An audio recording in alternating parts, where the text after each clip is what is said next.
The phone call that finally ended my marriage didn't come from my husband, Leo. It came from his mistress's ex-husband, and his voice was frayed with panic. "Clara, you need to know. They're at the Roper Hospital ER. Leo is screaming, and Isabel is completely falling apart." Through the phone, I could practically smell the antiseptic of the emergency room, see the harsh fluorescent lights glinting off the tiled floors. He told me Isabel was trying to explain it to a doctor, her voice cracking. "It's like he's on fire from the inside out. We were just having dinner, we didn't do anything." Then, Marcus relayed the words that hung in the air like a death sentence. The doctor's voice, devoid of all sympathy, sharp as a scalpel. "Ma'am, let me be clear. This is an advanced, localized chemical reaction. This was not an accident. Something was deliberately put there." While Marcus was painting this picture of absolute chaos, I stood perfectly still in my kitchen. The air was warm with the scent of vanilla and buttercream. My hands, my tools, were dusted with a fine coat of confectioner's sugar. I didn't gasp. My heart didn't even speed up. I just listened to the sounds of his kingdom burning to the ground. But that explosion in a sterile hospital room wasn't the beginning, it was the end. To understand how a man so respected ended up screaming in agony, and why I was the one who lit the match, we have to go back to the perfect life we built on a foundation of lies. That foundation of lies was built of old Charleston brick, with a sprawling green lawn and a wraparound porch where the sweet tea was always cold. Our house was a landmark in the historic district, a place Leo loved to show off. He wasn't just a real estate agent. In his mind, he was the king of Charleston, and our home was his castle. He sold the low-country dream because, to the outside world, he lived it. And I, Clara, was the queen. The perfect hostess, the supportive wife, the woman who stood smiling by his side. A few weeks before the fire, we threw our annual 4th of July BBQ. It wasn't one of those casual hot dogs and paper plates affairs. It was a production. The mayor was there, along with half of the city council and every developer south of Broad Street. It was a business meeting disguised as a party, and I was the caterer, event planner, and lead actress all rolled into one. The air was thick with the scent of slow-smoked pulled pork, blooming magnolias, and the expensive cologne of men who measured their worth in square footage.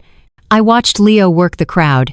He moved with an easy, practiced grace, a bourbon in one hand, the other clapping a shoulder or shaking a hand. He had a different smile for everyone, a sincere one for the old money clients, a conspiratorial one for his business partners, and a dazzling camera-ready one for the society wives. He was magnetic. People didn't just want to buy houses from him, they wanted to buy into his life. Our life. My domain was the background. I made sure the ice buckets were full, that the caterer's staff knew where to set up the oyster bar, and that the citronella candles were lit to keep the mosquitoes at bay. It was 1,000 tiny details that created the illusion of effortlessness, and it was my job to be invisible in my own home. A guest, Mrs. Davenport, a woman whose daughter's wedding cake I had made last spring, cornered me by the hydrangeas. "Clara, dear," she said, her voice a low Carolina drawl. "That cake was the talk of the season. I've given your card to at least a dozen people. You're a true artist." A warmth spread through my chest. "Thank you, Eleanor. That means the world to me." "Nonsense," she waved a dismissive, jeweled hand. "Talent like yours isn't a hobby, it's a force of nature." Her words were a balm on a wound I didn't even realize was open. My business wasn't a little side project. I was up at 4 every morning, kneading dough and tempering chocolate while the city was still asleep. I negotiated with suppliers, managed payroll for my 2 assistants, and had a 6-month waiting list for custom orders. I was building an empire of sugar and flour, one that was starting to get noticed by magazines and food bloggers. It was my own foundation, built with my own 2 hands. As dusk settled, painting the sky in shades of pink and orange, it was time for the grand finale. Not the fireworks over the harbor, but my cake. This year, it was a 4-tiered masterpiece of lemon and elderflower, decorated with a cascade of impossibly delicate hand-pulled sugar magnolias. It was the best work I had ever done. I carried it out from the kitchen, my steps slow and steady. A hush fell over the patio. Phones came out. Murmurs of incredible and stunning rippled through the crowd. For a single, fleeting moment, the spotlight was mine. I placed the cake on the central table, next to the silver cake server my grandmother had given us for our wedding.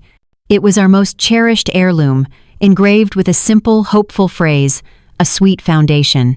Just as I picked it up, ready to make the first cut, Leo's arm slid around my waist. He pulled me into his side, his grip just a little too tight, a gesture of ownership, not affection. He beamed at our guests, that dazzling public smile plastered on his face. "Isn't she amazing?" he boomed, his voice full of false pride. "She works so hard at it. My wife's little baking hobby really keeps her busy, and it makes our life so much sweeter." The air went out of my lungs. A hobby. The word landed like a slap. He had taken my art, my business, my 16-hour workdays, and reduced it to a quaint little pastime, something a bored housewife did to fill the hours. He didn't see me as a partner. He saw me as a charming accessory, another beautiful feature of his perfect life to show off. "Mrs. Davenport shot me a look of pure sympathy, a silent acknowledgement of the insult. My smile felt like a mask cracking on my face. The silver server felt heavy in my hand, its engraved promise a bitter irony. My entire body screamed at me to throw the cake in his perfect, smiling face, to tell everyone that he hadn't paid a single bill for my hobby in over a year. But I didn't. That wasn't how our world worked. Instead, I took a breath and placed the server back down on the linen tablecloth. The small, sharp clink was the only sound that betrayed my fury. It was a tiny rebellion no one else heard. In that moment, I realized I wasn't the queen in his castle. I was just another part of the architecture, a decorative element holding up a facade that was beginning to crumble. Later that night, as we cleaned up the last of the champagne flutes, the party long over, he walked up behind me and kissed my neck. "You were great tonight, honey," he murmured. Everyone was so impressed. He wasn't talking about my cake, he was talking about my performance. He had no idea that as he spoke, my mind wasn't there with him. It was on that silver cake server, on the words etched into its surface, "A sweet foundation." I knew with a certainty that chilled me to the bone that whatever our marriage was built on, it was anything but sweet, and I was standing on ground that was about to give way. I knew with a certainty that chilled me to the bone that whatever our marriage was built on, it was anything but sweet, and I was standing on ground that was about to give way. The ground gave way 3 days later. It started not with a dramatic earthquake, but with the quiet, ignoble hiss of a dying tire. It was a Tuesday, suffocatingly hot in the way only a Charleston summer can be. Leo had left before dawn for a last-minute business trip to Atlanta. A big client was getting cold feet, he'd said, his words muffled as he knotted his tie, his eyes already on the day ahead. He'd given me a quick, dry kiss on the cheek that felt more like a corporate transaction than an act of affection, and then he was gone. The roar of his Mercedes backing out of the driveway was the official start to my day. That car was his sanctuary. A sleek, black S-Class that was less a vehicle and more a statement. It smelled of expensive leather and his ambition. The passenger seat was for clients, the trunk for architectural models and glossy property brochures. It was an extension of his office, and it was strictly off-limits to me. I was allowed to admire it, to wave as he drove off in it, but never to clutter it with my presence. It was his world. I just lived in the house it was parked at. I was in the middle of whipping up a batch of Italian meringue for a wedding cake when I glanced out the kitchen window. And there it was. The rear passenger side tire of his prized Mercedes was sagging, slumped against the cobblestone driveway in pathetic defeat. My first feeling wasn't suspicion, it was a jolt of pure annoyance. Leo was obsessive about his car. A flat tire would be a catastrophe in his eyes, and I knew if he came home to it, my life would be miserable for the next 24 hours. My immediate wifely instinct was to fix the problem, to manage his world, to smooth things over, as always. I wiped my hands on my apron, went to the hook where he kept his keys, and paused. Taking the keys to his car felt like a small transgression. I'd driven it maybe twice in 5 years. I walked out into the humid air, the key fob feeling foreign in my palm. The car unlocked with a soft, expensive-sounding chirp. I opened the driver's side door and was hit with that smell leather, a faint hint of his cologne, and something else, the stale, sweet scent of a woman's perfume. A floral note I didn't recognize. I told myself it was a client. Of course it was a client. I popped the trunk and lifted the heavy lid. Inside, everything was as meticulous as he was. A leather briefcase, a set of golf shoes, a neatly folded emergency blanket, all for show. All part of the performance.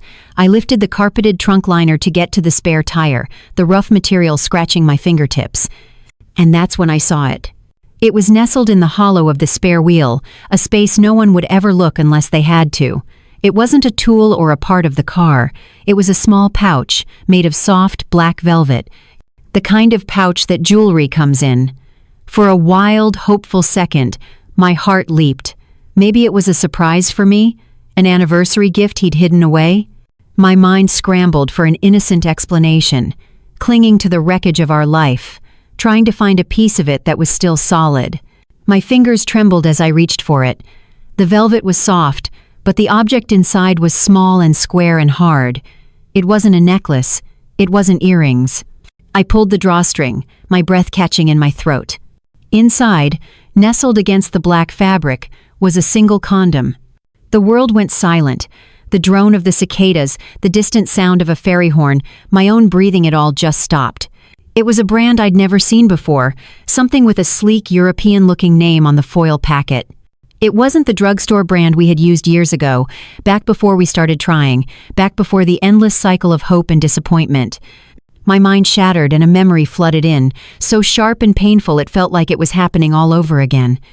I was on the floor of our marble bathroom, the afternoon sun streaming in, holding a pregnancy test with one stark, lonely pink line. The tears were streaming down my face. Another month, another failure. Leo had walked in and knelt beside me, pulling me into a hug. His voice was a smooth, reassuring balm on my raw wound of a heart. "Don't worry, honey," he'd whispered into my hair. "It'll happen when it's meant to. We'll have our perfect family, I promise." His promise. His perfect family. The memory evaporated, leaving me kneeling in the dim light of the garage, the smell of gasoline and rubber filling my lungs. The foil packet in my hand felt both freezing cold and searing hot, a tiny piece of shrapnel that had just torn through the entire fabric of my life. This wasn't old, this wasn't forgotten. The hiding place was too deliberate, too secret. This was recent, this was active. And suddenly, it all made sense. The late nights with demanding clients, the way he angled his phone away from me when a text came through, that faint floral perfume. It wasn't a string of coincidences, it was a pattern. A conspiracy against me, happening right under my own roof. The foundation I was standing on hadn't just given way. I realized it was never there at all. It was a movie set, a pretty facade with nothing but empty space behind it. My movements became slow, robotic. I placed the condom back in its velvet pouch. I tucked the pouch back into the hollow of the spare tire, exactly as I had found it. I lowered the trunk liner, making sure the edges were perfectly aligned. I closed the trunk with a soft final click. I walked back into the house, leaving his tire flat. It was his problem now. All of it. I walked past the dining room sideboard and my eyes landed on the silver cake server, gleaming under the afternoon light, a sweet foundation. The words felt like a taunt, a cruel punchline to a joke I had never been in on. I went to the kitchen sink and turned on the hot water. I lathered my hands with soap, scrubbing my fingers, my palms, my wrists, over and over again. I wasn't just washing off the grime from the garage. I was trying to wash off the filth of his lies, the sticky, invisible residue of his betrayal. But it was no use. The stain wasn't on my hands. It was on my life. And as the hot water ran over my skin, a cold, clear thought rose through the ashes of my shock. A foundation this rotten can't be saved. You can only decide when and how. You're going to be the one to bring the whole house down. A foundation this rotten can't be saved. You can only decide when and how. You're going to be the one to bring the whole house down. And so, the baker became a demolitions expert. It's funny what your brain does in the aftermath of a catastrophic emotional event. Mine didn't shatter into a million pieces. There were no gut-wrenching sobs, no throwing plates against the wall, no desperate calls to my mother or my best friend. The part of me that felt shock and grief and heartbreak simply went silent, walled off behind a sheet of ice. What was left was the other part of my brain, the baker's brain. The part that understood chemistry, that thrived on precision, that knew how to follow a complex recipe to its exact predictable conclusion. That part of me took over. I didn't cry. I cleaned. I started with the kitchen sink, the one I had just used to scrub the filth of his betrayal from my hands. I scoured it with bleach until the stainless steel was blinding. Then I moved to the countertops, wiping away every invisible crumb, every ghost of flour. I disassembled the espresso machine, soaking the parts in vinegar. I organized my spice rack, not alphabetically but by heat, from the sweet warmth of cinnamon to the sharp bite of cayenne. The familiar, comforting scent of my kitchen vanilla, yeast, melting chocolate, was replaced by the sterile, unforgiving smell of bleach. I was erasing him. I was cleansing my sanctuary, preparing it for a new kind of work. When every surface was gleaming and the room felt as cold and clinical as a laboratory, I finally sat down. I opened my laptop, its cool metal a stark contrast to the rage that was now simmering deep in my belly. My fingers hovered over the keyboard. For a moment, I typed in the expected words, "Divorce lawyers in Charleston." I saw a list of men and women in stiff suits with reassuring predatory smiles. I imagined the sterile meeting rooms, the endless talk of assets and alimony. It felt too easy, too civilized. A divorce was a legal transaction. It wouldn't touch his arrogance. It wouldn't dent his ego. He would just write a check, hire a better lawyer, and paint me as a bitter, hysterical woman to all our friends. He would walk away wounded, perhaps, but fundamentally whole. No, that wasn't justice. Justice wasn't about getting half of his money. Justice was about making him understand the kind of pain he had inflicted. He needed to feel it, in his body, on his skin. He needed a consequence that was as intimate and invasive as his betrayal.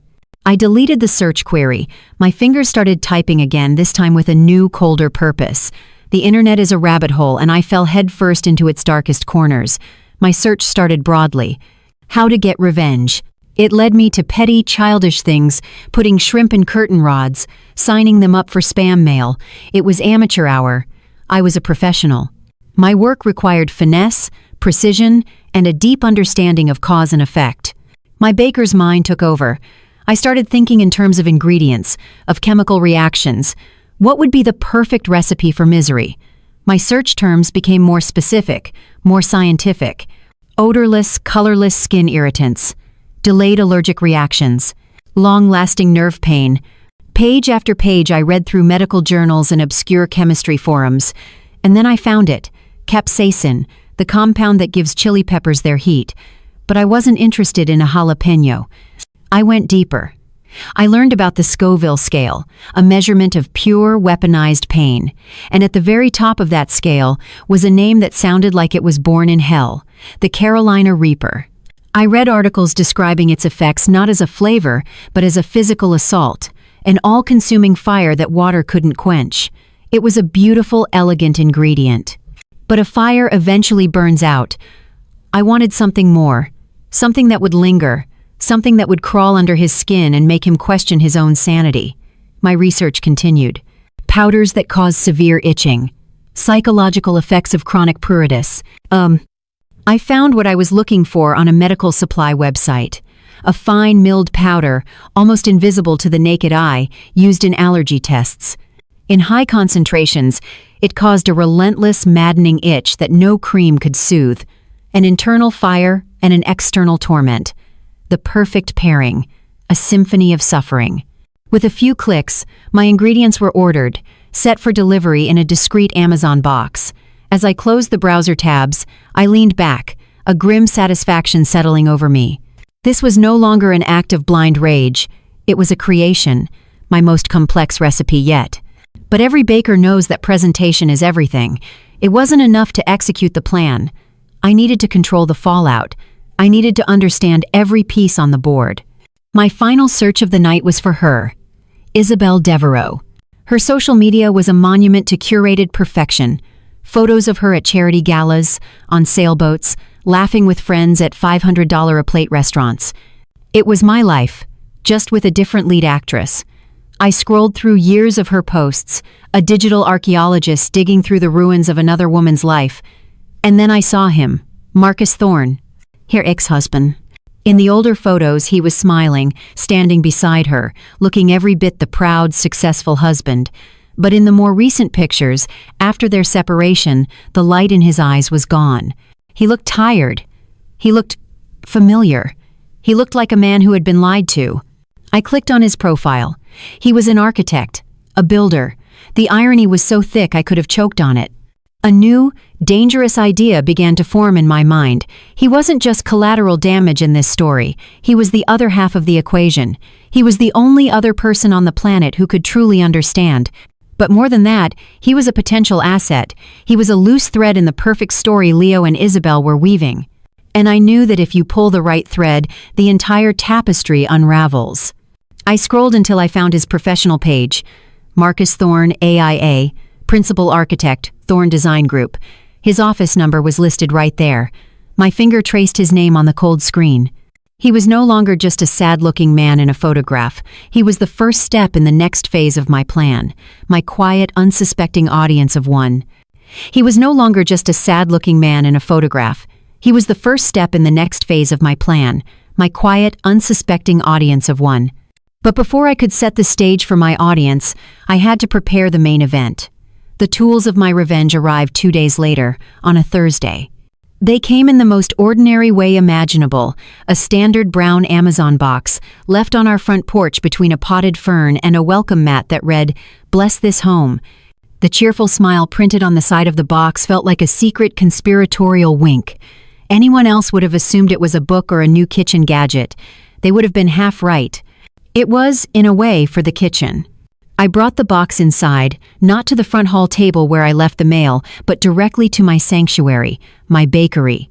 I placed it on the cold, stainless steel island, the same surface where I'd rolled out dough for 1,000 celebratory cakes. The whole thing felt surreal, a dark domestic chore. I slit the tape with a paring knife, my movements steady. Inside, nestled in plastic air pillows, were 2 small, clinical-looking vials. One contained a fine, pale orange powder, the concentrated essence of the Carolina Reaper. The other held a white powder, so fine it was almost ethereal, the medical-grade skin irritant. There were no warning labels depicting skulls and crossbones, just a string of chemical names and a lot number. The lack of overt danger made them feel even more sinister. They were quiet, unassuming agents of chaos, just waiting for the right recipe. My heart began to beat a little faster, a steady, heavy rhythm against my ribs. This was the point of no return. I walked over to my supply closet and retrieved my tools. Not bowls and whisks, but the instruments of my precision, a pair of tight, latex cake decorating gloves. A delicate, fine-tipped syringe I normally used for injecting liqueur into chocolate shells or filling cannolis. A digital jeweler's scale that could measure to 1/100th of a gram. I laid everything out on the steel countertop like a surgeon preparing for a delicate operation. I felt a strange calm settle over me. This was my element. I understood process. I respected ingredients. I knew that the slightest miscalculation could ruin everything. First, I bought an identical box of the expensive European condoms from a pharmacy across town, paying in cash. I couldn't risk him noticing that the box in his car had been opened. The swap had to be perfect. Back in my lab, I gloved up. Using the scale, I weighed out a minuscule amount of each powder, following a ratio I had calculated in my head. The recipe for a very specific kind of hell. I mixed them in a small, sterilized glass bowl. The combined powder was pale, almost translucent, with no smell at all. It was perfect. One by one, I took the new condoms from their box. With the focus of a bomb disposal expert, I used the syringe to carefully inject a tiny, lethal dusting of the powder into the tip of each one. The needle was so fine it left no visible mark. Then, using a food-safe adhesive and a heated palette knife, I meticulously resealed the foil packets. When I was done, they were indistinguishable from the originals. Flawless. I placed the doctored packets back into the box, my movements economical and sure. The entire process took 45 minutes. 45 minutes of silent, focused, terrifying work. When I was finished, I cleaned every surface, sterilized every tool, and disposed of the gloves and mixing bowl in a sealed bag that I buried at the very bottom of the neighborhood trash receptacle. There would be no evidence. No trace of the baker in this bitter, poisonous cake. The next morning, while Leo was in the shower, I performed the final step. I slipped out to the garage, his keys in my hand. My heart was pounding now, a frantic drum against the quiet morning air. I opened the trunk of his Mercedes, lifted the liner, and there it was, the velvet pouch. My hands didn't shake as I opened it and swapped his secret condom for one of mine. It was a simple, silent exchange, a promise of future pain for the pain he had caused me. With the trap set, it was time to light the fuse. That afternoon, I sat in my small home office, the door closed. The number for Marcus Thorne's architectural firm was on my laptop screen. I took 3 slow, deep breaths, the way I do before piping a difficult, intricate design. I had to play this just right. I couldn't sound like a woman scorned. I had to sound like a potential client. I dialed. A receptionist answered, and I asked for him by name. Marcus Thorne speaking, his voice came on the line. It was just as I'd imagined, calm, professional, but with an undercurrent of weariness. "Mr. Thorne, my name is Clara Maxwell," I began, my voice steady and warm. "My husband is Leo Maxwell. I believe you know him." There was a slight pause. "Yes, I know Leo." The temperature on the line dropped by 20 degrees. "Well, I'm calling for a professional consultation, actually," I continued, forcing a cheerful, business-like tone. "I run a baking business from my home, and it's grown to the point where I'm looking to expand into a retail cafe space. I'm starting to look at properties, and I need an architect to help me evaluate their potential. Your work came highly recommended. It was a perfectly plausible story. It was even true, or at least, it was a dream I'd had." "I see," he said, the caution in his voice still palpable.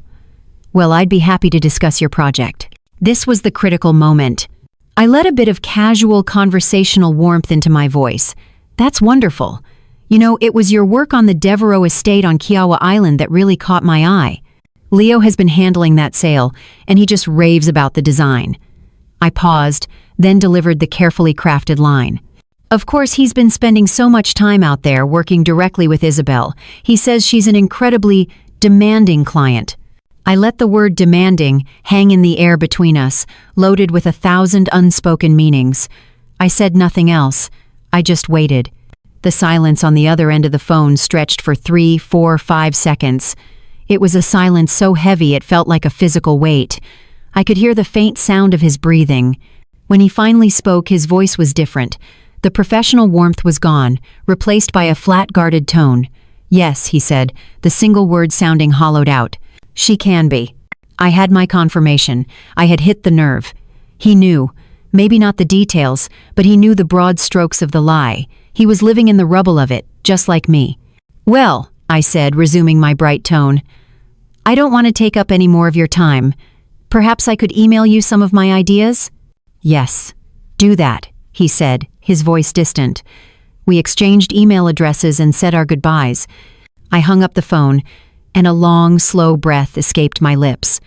I felt no triumph, just the cold, heavy certainty of what I had set in motion. I had used another person's pain as a tool. I had taken his wound and salted it, all to serve my own plan.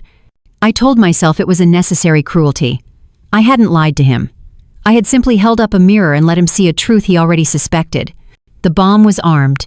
The fuse was lit. And now, the architect and the baker, 2 broken builders, would just have to wait for the explosion. The bomb was armed. The fuse was lit. And now, the architect and the baker, 2 broken builders, would just have to wait for the explosion. The explosion was scheduled for Saturday night. Of course, I was the only one who knew it. The day itself was deceptively ordinary. While I spent the morning in my bakery, meticulously crafting sugar paste peonies for a 3-tiered anniversary cake, Leo lounged by the pool, a novel resting unread on his chest, his eyes closed against the Carolina Sunday. I was a hive of productive energy. He was a monument to leisure. It was the story of our marriage in a single snapshot.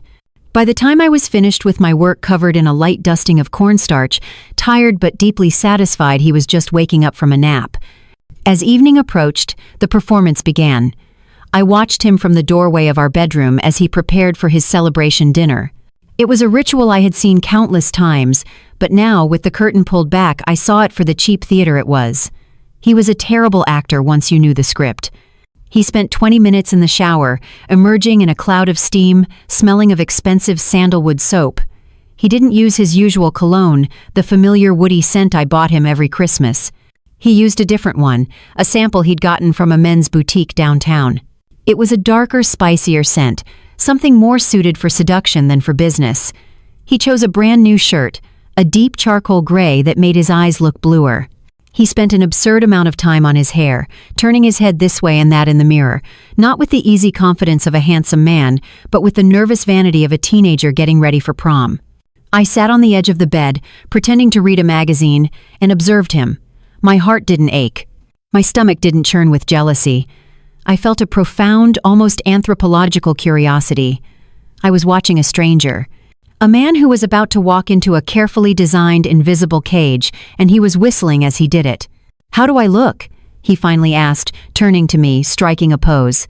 "Like you're closing the biggest deal of your life," I said, my voice smooth as buttercream. The double meaning was a private, bitter little joke just for me. He grinned. That perfect public smile. That's the plan. I had my own news that day, a small victory I'd been holding on to. A well-known Charleston food blogger had written a feature on my bakery, calling my work the new gold standard in the city. The post had gone live that afternoon, and my email inbox was already flooded with inquiries. It was a huge step for my business, a validation of all my pre-dawn mornings and 16-hour days. I followed him downstairs as he grabbed his wallet and keys from the hall table. I was in the dining room, absently polishing the silver cake server, my grandmother's wedding gift. The engraving, a sweet foundation, seemed to mock me from the polished surface. "I actually had some amazing news today," I began, my voice bright. "You know that blogger, Charleston Bites? She published a feature on the bakery. The response has been incredible. I think I might finally need to hire a full-time assistant." Leo didn't look up. He was scrolling through his phone, his thumb moving in a quick, rhythmic swish. A small, smug smile played on his lips. He was texting her. I knew it. "Oh, that's great, honey," he said, his voice distant, the words a pre-programmed response. He hadn't heard a single thing I'd said. He was already gone, already at a candlelit table in his mind, laughing at something she said. The disrespect was so profound, so complete, it was almost elegant in its cruelty. My hand tightened on the silver server, my knuckles white. He finally pocketed his phone, the smug smile lingering. He straightened his tie, adjusted the cuffs of his absurdly expensive watch, and turned to leave. He paused at the door and looked back at me, as if a thought had just occurred to him. He walked over and gave me a condescending little pat on the head, the kind you give a child who has just shown you a crayon drawing. "You know, honey," he said, his voice dripping with magnanimity, "this commission I'm about to land with Isabel, it's a big one, the biggest of my career." He leaned in, his voice dropping to a confidential whisper. "It's big enough to finally make your little cake business a viable side gig instead of just a money pit." And there it was, the final, perfect, unforgivable insult. All my work, my passion, my growing reputation, my financial independence, all of it dismissed in a single poison-laced sentence. A money pit. He saw my life's work as a financial burden that his grand success would finally legitimize. He wasn't just unfaithful, he was contemptuous. He had no respect for me as a professional, as an equal, as a person. A supernova of rage exploded in my chest, so hot and white it threatened to consume me. But on the outside, I was perfectly, terrifyingly still. I looked up into his handsome, oblivious face, and I gave him the sweetest smile I could muster. "Of course, dear," I said, my voice like honey. "You go close that deal. I'll be right here." "That's my girl," he said, and with one last, self-satisfied smirk, he turned and walked out the door. I stood there in the echoing silence of the foyer, listening to the sound of the Mercedes engine roaring to life. I listened until the sound faded completely, swallowed by the humid night air. I was alone. I looked down at the silver server still clutched in my hand. He thought he was going to a celebration. He thought he was on his way to the greatest victory of his life.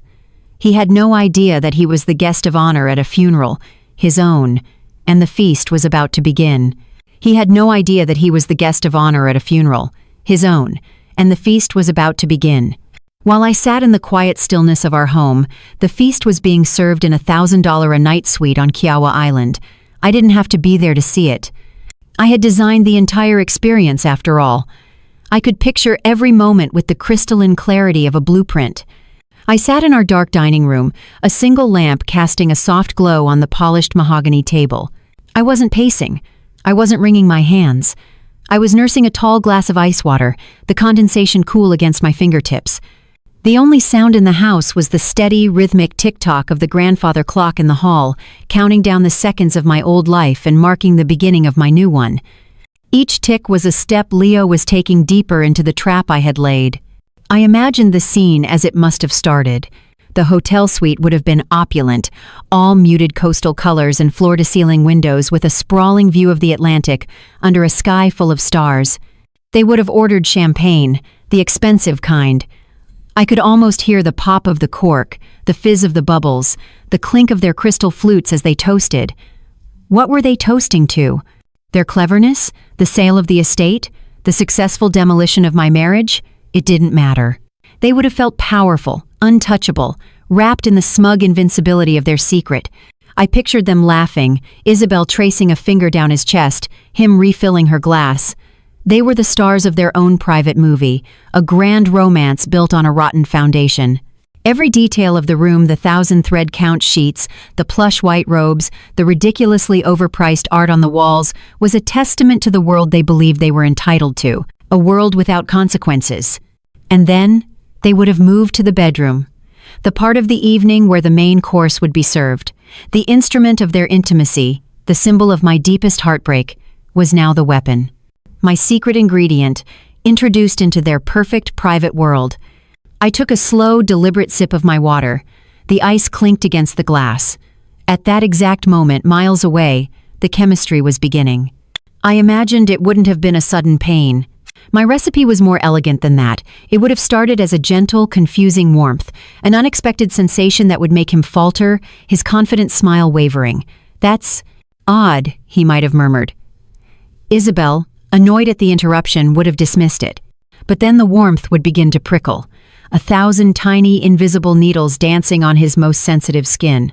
The first wave of the itch would have started then, a maddening, distracting crawl that he couldn't quite locate. He would have tried to ignore it, to push through, but the sensation would be growing, intensifying.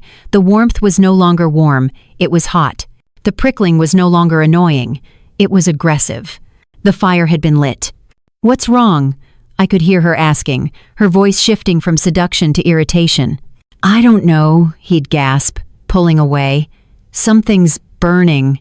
And then the fire would have erupted, not a slow burn but a flash fire, consuming him from the inside out. The screaming would have started then. Not a shout of surprise, but a raw, guttural scream of pure, unadulterated agony. The kind of sound a human being only makes when they are certain they are dying. I imagined the chaos, the frantic, clumsy scramble off the bed, him, writhing on the expensive carpet, clawing at his own skin, his body slick with sweat, her, backing away, her face a mask of horror and disgust. The romance would have evaporated, replaced by a primal, ugly fear. The beautiful, confident man she was having an affair with was now a screeching, flailing animal. "Help me!" he would have screamed. "Oh God, it burns, it burns!" Their first instinct would have been the shower. I counted on that. They would have stumbled into the cavernous marble bathroom, a room designed for spa-like relaxation, and turned the cold water on full blast. And in that moment, my genius would be revealed. The water wouldn't soothe the burn of the capsaicin, it would only spread it, while simultaneously activating the second ingredient. The itching powder would have bloomed, an invisible torment 1,000 times worse than the fire, a maddening, inescapable torture that would drive a man insane. I closed my eyes, picturing the pristine white bathroom transformed into a private hell. The water, the screams, the shame, it was a masterpiece. A symphony of suffering, composed and conducted by the little baker he called a money pit. I opened my eyes and took another sip of water. The clock in the hall chimed the hour. Midnight. The end of one day, the beginning of another. My final vision was of their escape, the frantic, desperate rush to pull on their clothes over skin that felt like it was being scorched and attacked by 1,000,000 fire ants. The humiliation of having to face the world in that state. I imagined them bursting out of their suite, him half sobbing, leaning on her, stumbling through the hushed, opulent corridors of the hotel. The polite, confused look on the face of the night manager as they fled past the front desk like fugitives. The perfect, glamorous getaway, ending in a pathetic, undignified sprint to the emergency room. I placed my empty glass on the table. The phone beside it remained silent, a black rectangle in the dim light. The sound waves of the explosion were traveling across the water, across the quiet, sleeping city. They were coming for me. All I had to do was wait for the echo. The sound waves of the explosion were traveling towards me. All I had to do was wait for the echo. The echo arrived at 17 minutes past midnight. It came in the form of my phone, which had been sitting dark and silent on the dining room table, suddenly lighting up, vibrating against the polished wood with a violent electric buzz. The sound in the dead, quiet house was as shocking as a gunshot. I didn't jump. I had been waiting for it after all. I looked at the screen. The name glowed in the darkness. Marcus Thorne. I let it ring 3 times, a small, meaningless act of control. Then, I picked it up, my hand perfectly steady. Hello? My voice was a calm, even whisper. Clara? Oh, thank God. I'm so sorry to call this late. I didn't know who else to call. It's Isabel. His voice was a ragged, breathless mess, frayed at the edges with confusion and shock. He sounded like a man who had just been woken from a nightmare and wasn't sure he was still dreaming. I straightened my back, my posture becoming a little more rigid. I was no longer a spectator. I was a performer. The role I had to play now was that of the concerned, bewildered wife. Marcus? What's wrong? Is everything all right? No. Not at all, he stammered, the words tumbling over each other. Isabel just called me. I've never heard her like that. She was hysterical, utterly incoherent, screaming and crying so hard I could barely understand her. I remained silent, letting him fill the void. I was a calm, empty vessel, and he was pouring his chaos into me. She kept saying something about the Roper Hospital ER, he continued, his voice cracking. She's there. With Leo. Clara. Something's happened to him. Something bad. My internal monologue was clinical, detached. Phase 1 confirmed. They are at the hospital. To Leo? I asked, injecting a note of carefully measured alarm into my voice. What happened? Was there an accident? No, that's the thing. It makes no sense, he said, his frustration mounting. Isabel was babbling, saying he was screaming, that he was in agony. She said it was like he was on fire from the inside out. The Carolina Reaper, I thought, a cold, academic satisfaction spreading through me. The capsaicin has bonded with the nerve receptors, working as designed. On fire? I repeated, my voice now a fragile whisper. I don't understand. Neither do I. She said it just happened. 1 minute they were fine, the next he was writhing on the floor. They tried the shower, she said, but it only made it worse. They had to call a car to get to the hospital. He took a shaky breath. And Clara, this is the part I really don't get. The part that made me call you. I was on the phone with her just a few minutes ago, and I could hear a doctor in the background. I leaned forward slightly, my knuckles brushing against the cool, smooth surface of the silver cake server I had left on the table. My own distorted reflection looked back at me from its polished surface. Marcus's voice dropped, becoming hushed, conspiratorial. Isabel was trying to explain it, calling it some kind of freak allergic reaction, and I heard the doctor, clear as day. He was calm, but his voice was hard. He cut her off. He said, "Ma'am, let me be clear. This is an advanced, localized chemical reaction. This was not an accident." I closed my eyes. There it was, the validation, the external confirmation from a man of science. My creation was a success. Marcus took another ragged breath before delivering the final, devastating line. And then he said, something was deliberately put there. I let the silence stretch, letting the weight of those words sink in for both of us. He thought he was dropping a bomb on me. He had no idea he was just reading the label on a bomb I had already built, armed, and deployed. Deliberately? I finally whispered. My performance of a lifetime. Why would anyone do that? I have no idea, he said, and his voice was full of a genuine, heartbreaking confusion that I almost felt guilty for causing. I knew you were his wife. I figured you had a right to know. I'm so sorry to be the one to tell you this, Clara. This was my final line, the one that would cement my role as the unsuspecting victim. I paused, letting him hear a soft, shaky intake of breath. I looked at my reflection in the silver server, at the woman who had brought a king to his knees with nothing more than a few grams of powder and a baker's precision. The woman who had just been called a money pit. Thank you for telling me, Marcus, I said, my voice quiet but as solid as bedrock. That sounds truly unfortunate.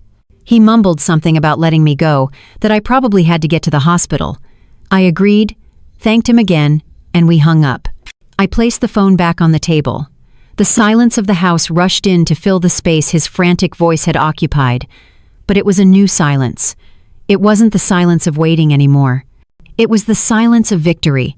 The silence of a perfectly executed plan. I didn't smile. I didn't feel a rush of triumphant joy. I felt a profound and terrifying calm. I stood up and walked from the dining room into my bakery. I flicked on the soft, under-cabinet lights. They illuminated the stainless steel counters, my mixers, my rolling pins, my bags of flour and sugar, the tools of my trade, the things I used to build. Leo had called this place a money pit. He had called my passion a hobby. He had never understood that the same hands that could craft a delicate sugar flour could also measure a precise dose of poison. The same mind that could architect a 5-tiered wedding cake could also architect his complete and utter ruin. The echo had arrived, and it was every bit as devastating as I had planned. The architect had confirmed that the demolition was a success, but a successful demolition is a loud, messy affair, and the fallout always spreads further than you think. In a town like Charleston, gossip isn't a pastime, it's a currency. A secret is more valuable than a stock tip, and a scandal is the equivalent of a public holiday. The story of what happened in that hotel room on Kiowa Island didn't leak from the hospital. It seeped out, moving through the city's social ecosystem like a poison in the water table. It started, I imagine, with an ER nurse telling her sister, who mentioned it to her tennis partner who texted her husband. By Monday morning, it was a wildfire in a dry field. I didn't have to leave my house to see the blaze. I watched it all from the quiet, sweet-smelling sanctuary of my bakery. The world outside my windows had turned toxic, but inside, I was in control. While his kingdom burned, I was creating. The first whispers I heard about were from a text sent by a friend, feigning concern. She said the chatter at the Monday morning PTA meeting at Ashley Hall was deafening. She described how one of the mothers, halfway through a presentation on fundraising for the new library, read a message on her phone, and her perfectly composed face went slack with shock. She had leaned over to the woman next to her, and the whisper had spread down the row of chairs like a lit fuse. Leo Maxwell, the ER, with Isabel Devereaux. The presentation on library funding, my friend noted, never stood a chance. By Tuesday, the story had hit the grocery stores. I could picture the scene at the Harris Teeter on East Bay Street, a place where more deals were made over organic kale than in most boardrooms. I imagined 2 of the society wives I knew, both clients of Leo's, standing by the avocados. One would be leaning on her shopping cart, her voice a conspiratorial hiss. I heard it from Carol, whose sister is a nurse at Roper. They're calling it the Kiowa Island incident, some kind of intimate chemical burn. Can you even imagine? The other woman would gasp, her hand flying to her pearl necklace, her eyes wide with a delicious horrified glee. While they were dissecting his humiliation over overpriced vegetables, I was kneading a 50-pound batch of brioche dough. My hands, which they probably imagined were trembling with grief, were strong and sure, working the dough with a practiced, rhythmic motion. The simple, honest work felt like a prayer. Each fold of the dough was an act of creation, a defiant contrast to the destruction happening outside. By Wednesday, the story had reached the golf courses and the boardrooms, where the glee was less horrified and more predatory. Leo had rivals, men who envied his success and resented his charm. For them, his downfall wasn't a tragedy, it was an opportunity. His name, once the gold standard in Charleston luxury real estate, was now radioactive. The first real consequence, the first tremor that shook his financial foundation, came on Thursday. The buyers for the Kiowa Island estate, a deeply conservative, old-money couple from Ohio, retracted their offer. Their lawyer sent a curt, formal email to Leo's brokerage firm, citing a moral turpitude clause in the contract. The 7-figure commission, the one that was supposed to legitimize my money pit of a business, vanished into thin air. That was the tipping point. Leo hadn't just embarrassed himself, he had become a liability. His entire brand was built on an image of impeccable, trustworthy, family man respectability. The firm he worked for didn't sell houses, it sold that image. I imagined the emergency partners meeting, the grim-faced men in their corner offices, the swift and brutal calculus of risk versus reward. The decision would have been unanimous. The phone call he must have received from his mentor, the firm's senior partner, would have been a masterclass in corporate execution. There would be no sympathy. Just cold, clean phrases like protecting the firm's reputation, an untenable situation, and we think it's best to part ways, effective immediately. He wasn't just fired, he was excommunicated. The final, most public humiliation came on Friday. I saw it myself. I had to make a delivery downtown, and my route took me past the grand entrance to the Kiowa Island Resort. And there it was. The huge, elegant for sale sign, the one with his handsome, smiling face on it, was gone. In its place, a new sign had been hammered into the pristine lawn. It belonged to his biggest competitor. It was the real estate equivalent of spitting on a grave. All over the city, it was the same story.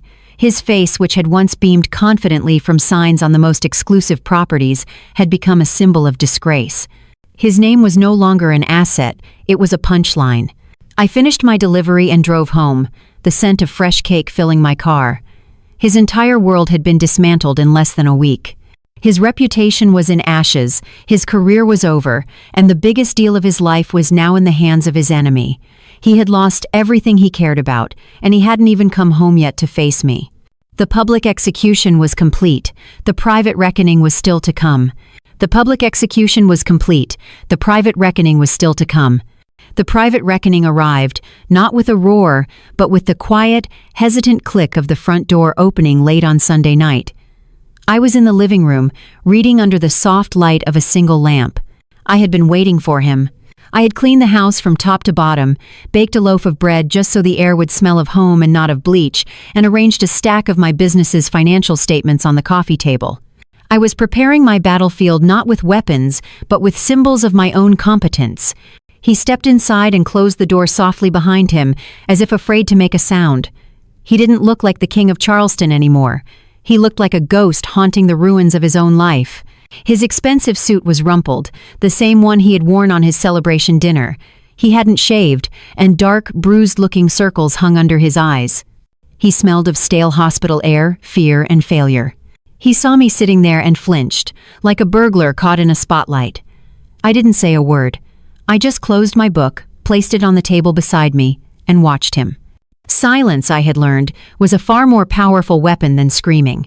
Screaming is a release. Silence is a weight.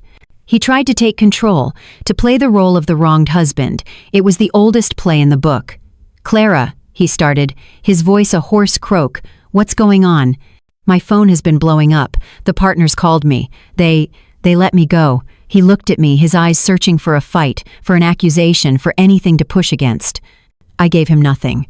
I just sat there, my hands folded calmly in my lap. His attempt at righteous anger faltered in the face of my stillness. He moved to his next tactic. "Blame. What have you been telling people? This is you, isn't it? You've been spreading these insane stories." I almost laughed. He thought I had lowered myself to gossiping. He still had no idea who he was dealing with. I remained silent. I let him stand in the center of the room, his accusations dissolving into the quiet air. When the blame didn't work, the anger finally broke through. "Say something, damn it," he shouted, his voice cracking.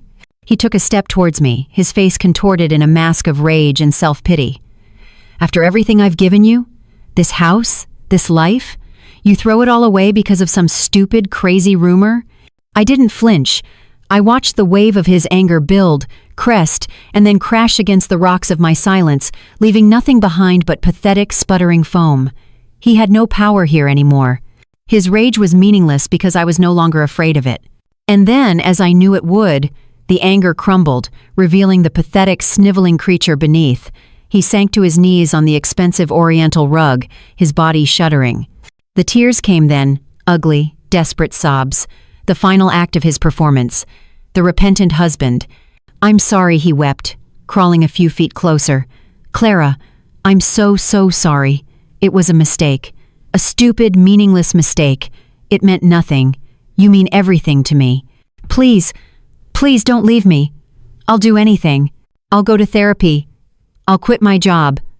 Oh God, I don't have a job." The realization hit him anew, and he choked on another sob. "We can fix this. I know we can. I love you." I listened to his hollow words, the same tired script used by countless unfaithful men in countless living rooms just like this one.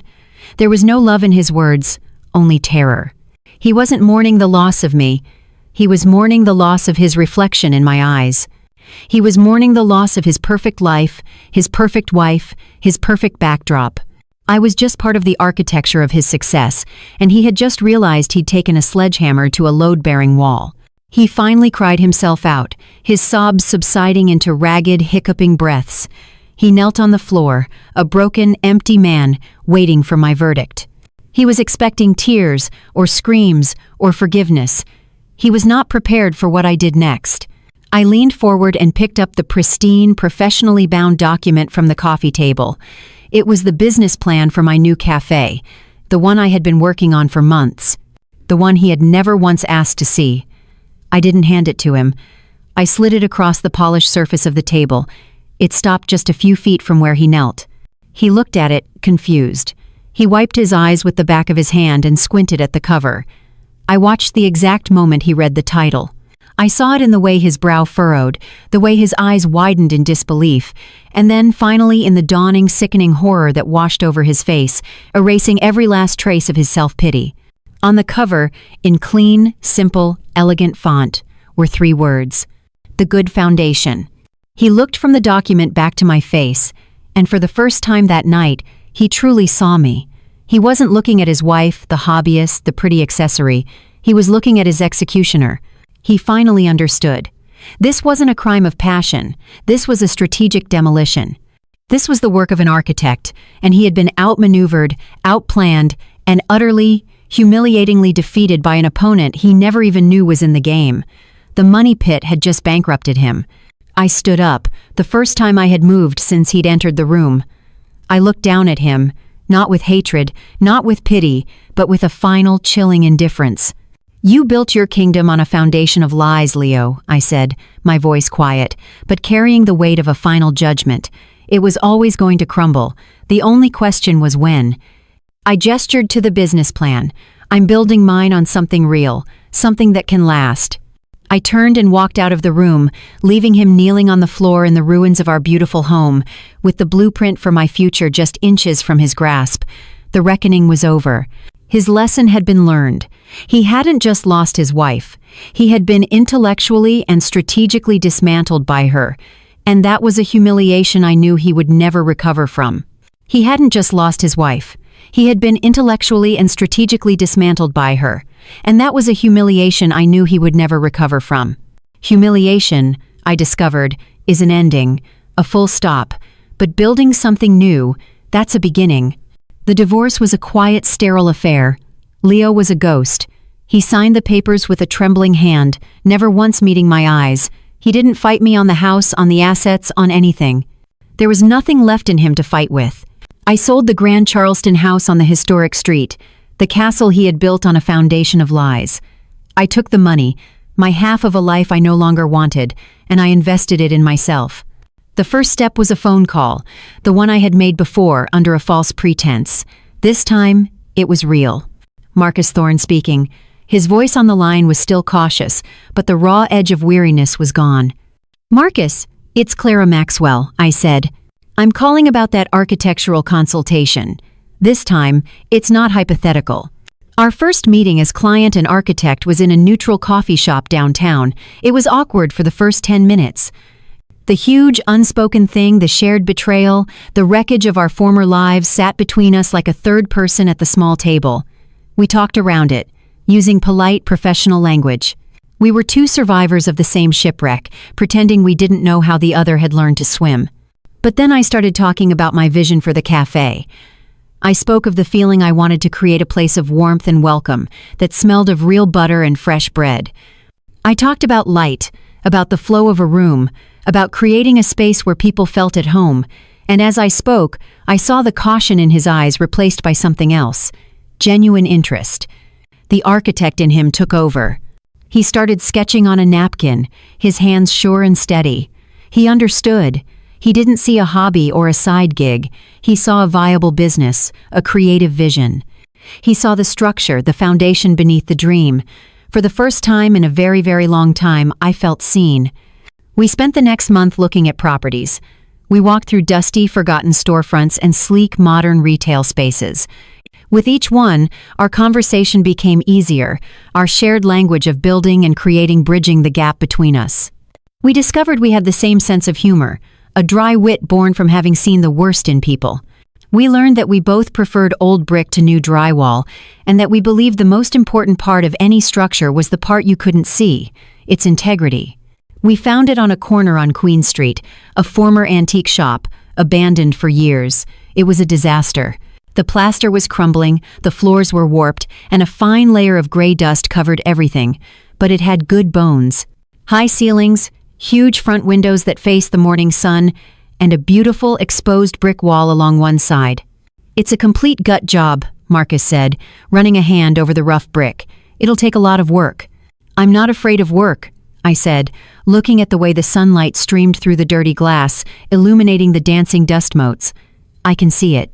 "Me too," he said, and when I looked at him, he was smiling. A real, genuine smile. That's where we were, 2 months later, standing in the middle of that empty, cavernous space. The demolition was done, the room stripped down to its bare, honest bones. The air smelled of old wood, damp plaster, and the faint, hopeful scent of sawdust. Marcus unrolled a huge sheet of paper on a makeshift plywood table. The blueprints. "All right," he said, his voice echoing slightly in the empty room. "Here we go. The good foundation. Phase 1. I leaned over the plans, tracing the clean, precise lines with my finger. There it was, my dream, rendered in black and white. The counter here, the open kitchen concept there, the small, intimate tables by the sunny front windows. He had listened to every word, every idea, and given it form. "Marcus, it's perfect," I whispered, a lump forming in my throat. "It's a solid plan," he said, his eyes scanning the blueprint. "The foundation is strong." He pointed to a section detailing the support for the new counter. "We need to make sure this is anchored correctly, especially with the weight of the espresso machine." As he spoke, his hand rested on the blueprint to hold it flat, his fingers just an inch from my own. A current of quiet energy passed between us. It wasn't a spark of frantic passion. It was something warmer, steadier. The gentle hum of a well-built machine. Neither of us pulled away. We just stood there for a moment, in the comfortable silence, our hands almost touching over the plans for our shared project. The weeks that followed were a blur of happy, exhausting work. We weren't just the architect and the client, we were partners. We argued over paint colors, we celebrated when the new windows were installed, we learned to communicate in a shorthand of nods and half-finished sentences. He taught me how to properly spackle a wall, and I taught him the difference between a croissant and a cruffin. He never once treated me like I was fragile. He treated me like I was strong, like a survivor. Because he was one too. One afternoon we were sitting on a pile of drywall, sharing sandwiches from a nearby deli, our clothes covered in dust.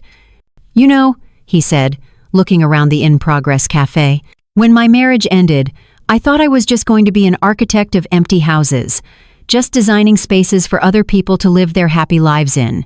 He looked at me, his gaze direct and honest. I never thought I'd get to help build a home again. I knew what he meant. This wasn't just a cafe, it was a home for a dream. I didn't know what we were building, not really.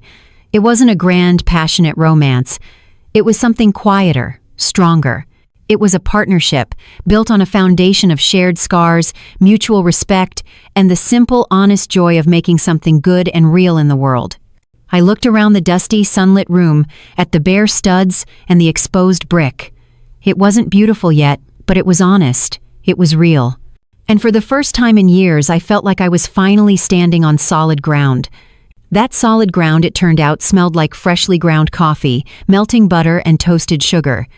The Good Foundation opened 6 months after we first stood in that dusty, empty space. Today, it's the busiest cafe on Queen Street. The morning sun streams through the big front windows, the same windows I first fell in love with, illuminating the rich grain of the reclaimed wood tables and the deep, honest red of the exposed brick wall. The air is filled with a constant, happy buzz, the hiss of the espresso machine, the low hum of conversation, the clinking of ceramic mugs, and the quiet laughter of people enjoying a small moment of peace in their day. This is the world I built, not from a recipe of revenge, but from a blueprint of hope. Marcus is here, as he is most mornings. He's tucked into his usual corner booth, his laptop open, a half-empty coffee cup by his elbow. He's not just the architect who designed this space, he's a part of it. He looks up as I pass, and his eyes crinkle at the corners in a smile that's just for me. "Need a refill?" I ask, gesturing with the coffee pot in my hand. "Always," he says, sliding his mug toward me. It's a simple exchange, but it's everything. There are no grand declarations, no dramatic embraces. What we have is quieter, stronger. It's built on the comfortable silences, the shared jokes over morning headlines, and the deep, unspoken understanding of two people who have walked through fire and found each other in the calm that follows. He respects my work, and I respect his. We are two builders, side by side. A woman at the counter points to the last slice of the lemon and elderflower cake on display. "I'll take that, please," she says. "It looks heavenly." I turn and pick up the tool I use to serve all my cakes. The silver server my grandmother gave me. It feels different in my hand now. It's no longer a relic of a life that wasn't mine, a symbol of a promise that was a lie. Here, in the light of my own cafe, used a dozen times a day to serve slices of joy to strangers, it has been transformed. Its engraving, a sweet foundation, is no longer an irony. It's a mission statement. The sweetness is real now because the foundation is. I earned it. Sometimes, in a quiet moment while wiping down the counter after the morning rush, I think about them, Leo and Isabel. I don't feel anger anymore, or even the cold satisfaction of my victory. I feel a profound, distant pity. The Charleston grapevine, as it always does, eventually delivered the end of their story. Their affair, born in the thrill of secrecy, couldn't survive the harsh, ugly light of public scandal. It imploded, as all things built on a bad foundation eventually do. I heard Isabel sold the Kiowa estate at a massive loss and lives a much quieter life now, her social standing in tatters. And Leo, I heard he moved to a different city, somewhere anonymous, a place where the name Maxwell didn't elicit whispers and scornful laughs. He's a ghost from a life I no longer live, a cautionary tale about a king who burned down his own kingdom because he failed to value the woman who was holding it all together. They don't occupy my thoughts for long. They are footnotes in the story of my life. I am no longer a character in theirs. The great lesson I learned is that the skills you have are almost always bigger than you think. I thought my precision, my patience, my understanding of chemistry and structure were just for baking. I thought my domain was sugar and flour. But I was wrong.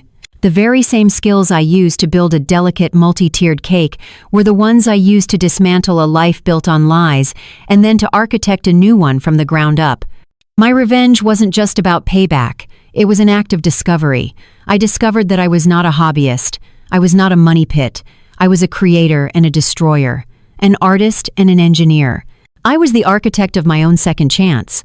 I had to tear everything down to the studs, to the bare, honest bones of who I was, to finally build something that was real, something that was mine, something that would last. So, let me ask you, if your life crumbled, if you found yourself standing in the rubble of everything you thought was true, would you have the courage to pick up a hammer and build it all again? Stronger and better than before? If this story resonated with you, let us know your thoughts in the comments below. Your support, through a super thanks or just by sharing, helps me bring more stories like this to life. On your screen now are 2 more stories I know you'll love. Thank you for listening, and don't forget to subscribe.